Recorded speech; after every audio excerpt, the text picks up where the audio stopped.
Où trouver des informations et comment s'informer pour travailler son projet d'orientation. Les élèves et leurs responsables légaux peuvent consulter le site internet de l'ONICEP, qui est un site de référence en matière d'orientation. Au CDI, au collège, les élèves ont accès au kiosque ONICEP, dans lequel il y a de nombreuses brochures parcours sur différents domaines professionnels. Ces brochures permettent d'avoir une vision globale sur les métiers et les formations qui sont proposées dans un domaine professionnel particulier. Au collège, le professeur principal et le psychologue de l'éducation nationale, PsyUN, sont des personnels ressources pour les élèves pour pouvoir préparer, penser leur projet d'orientation, leur projet professionnel. Les élèves et leurs responsables légaux peuvent se rendre aux journées portes ouvertes des établissements s'ils le souhaitent. Habituellement, ces journées ont lieu à partir de février. Il y a également des forums et des salons qui ont lieu tout au long de l'année et auxquels il est possible de se rendre. Le CIO, Centre d'information et d'orientation, est une structure publique qui est ouverte du lundi au vendredi et ce même durant les vacances scolaires. Il est possible d'y être accueilli par un PsyUN pour toute information, pour un projet d'orientation, un projet professionnel, etc. Le site internet de l'ONICEP. C'est un site qui regorge de nombreuses informations. Un élève en collège serait par exemple particulièrement intéressé par la rubrique lycée CFA. Cette rubrique va contenir de nombreuses informations sur la voie professionnelle, le lycée général et technologique, le lycée professionnel et le CFA, et les différents dispositifs spécifiques qui existent au lycée. Un élève qui serait intéressé par un projet vers la voie générale et technologique pourra, s'il le souhaite, consulter par exemple la rubrique seconde générale et technologique. Il y trouvera alors de nombreuses informations sur le programme de la seconde GT, le calendrier de l'orientation en classe de seconde GT et des informations sur l'orientation après la seconde GT. Après la seconde GT, il est possible d'aller soit vers la voie générale, soit vers la voie technologique. La rubrique sur la voie générale va reprendre les différents enseignements communs, les enseignements de spécialité, etc. de la voie générale.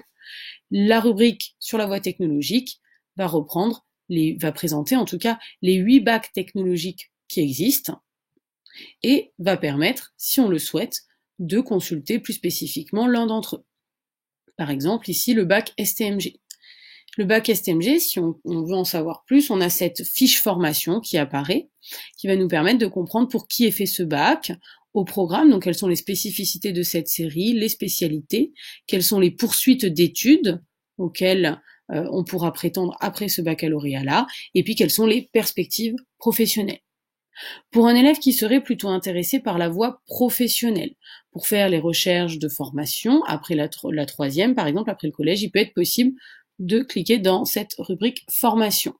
Cette rubrique formation, je vais cocher jusqu'au bac, la région qui m'intéresse, et puis je vais soit choisir un domaine professionnel, soit taper un mot-clé. Ici, j'ai tapé le mot-clé cuisine. Je vais donc obtenir la liste des formations qui sont en lien avec la cuisine. Ces formations, je vais pouvoir les trier si je le souhaite. J'ai ici une liste de CAP, de bac professionnel, de mentions complémentaires, de brevets professionnels. Moi, si je souhaite m'intéresser au bac pro cuisine, je peux cliquer dessus. Je vais alors obtenir la fiche formation de ce bac pro-là.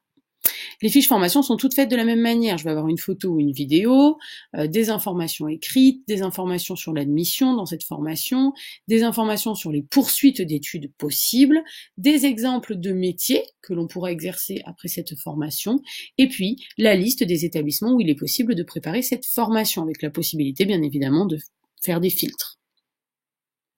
Si je souhaite en savoir plus sur une formation en particulier après ce baccalauréat-là en particulier, je vais pouvoir cliquer sur l'une de ces formations. Je vais alors à nouveau retomber sur une nouvelle fiche formation. Si je me pose des questions un petit peu sur les formations après le bac, je vais pouvoir consulter la rubrique après le bac. Dans cette rubrique, on va trouver de nombreuses informations sur l'organisation des études supérieures, les études courtes, les études à l'université, les classes préparatoires, les écoles spécialisées. On va avoir la liste des principaux domaines d'études, que ce soit à l'université ou en école spécialisée. Et puis on va avoir différents articles sur conseils et stratégies d'études, réorientation dans le supérieur et les études en Europe. Pour plus d'informations sur des métiers, il est aussi possible d'utiliser la rubrique « Un métier ». On pourra alors choisir un secteur professionnel ou alors choisir de chercher des métiers par centre d'intérêt.